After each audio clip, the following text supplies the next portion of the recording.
La principale différence entre le design universel et le design spécifique concerne la population à laquelle on s'adresse lorsqu'on conçoit un produit donné.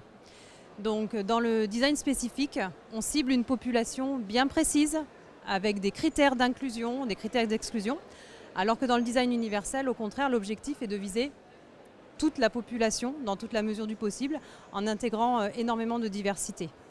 Donc ça, c'est la différence principale. Et après, cette différence majeure a des répercussions sur d'autres critères, comme effectivement la dimension sociale du produit, l'image du produit,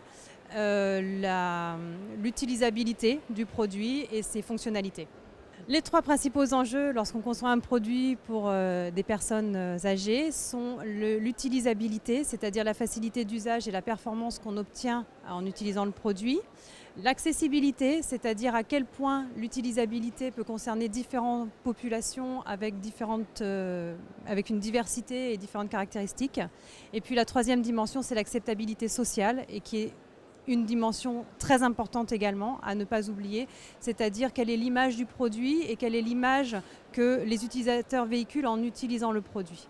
À cet égard, dans la conception universelle, on cherche à lutter contre ce qu'on appelle la stigmatisation, c'est-à-dire le fait que quand on utilise un produit, parfois ça nous met dans une catégorie ou ça nous enferme dans un stéréotype.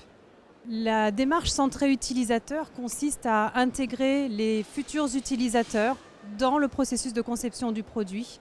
Et pour cela, ça nous amène à avoir un processus itératif, c'est-à-dire qu'on va affiner progressivement les idées, les concepts, les solutions et le produit final.